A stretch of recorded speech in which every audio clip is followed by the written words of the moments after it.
చెప్పినవన్నీ ఆధారాలతో సహా నిరూపిస్తా. నిరూపించలేకపోతే హ్యాబిట్స్ చౌరస్తాలో ముక్కు నేలకు రాయడానికి నేను సిద్ధంగా ఉన్నా.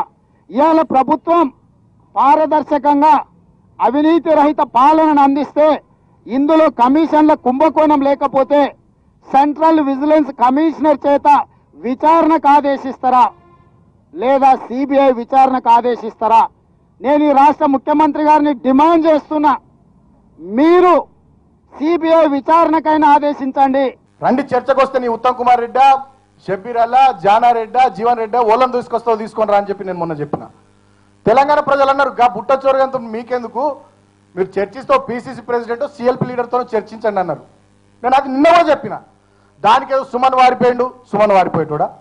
ఉస్మానియాలో కుక్కను కొట్టినట్టు కొట్టిరు నన్ను, పారిపోయినా.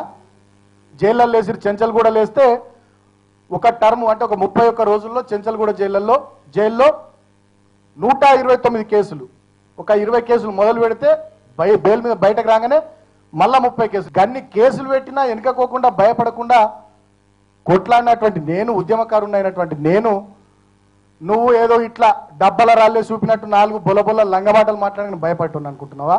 ఇవాళ రేవంత్ రెడ్డి గారి విశ్వసనీయత, కేసీఆర్ గారి విశ్వసనీయత గురించి చర్చించాలంటే ఉద్యమాల గడ్డ ఉస్మానియా యూనివర్సిటీకి పోయి నిలబడదాం.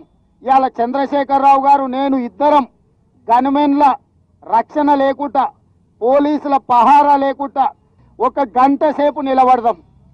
ఈ గంట సేపు నిలబడితే అక్కడ విద్యార్థులు ఎవరు బట్టలు చిరిగేటట్లు కొట్టి ఉస్మానియా యూనివర్సిటీ పొలిమేర్లు దాటేటట్టు తరుముతారో వాళ్లకు విశ్వసనీయత లేనట్టు నేను ఆ పరీక్షకు సిద్ధంగా ఉన్నా.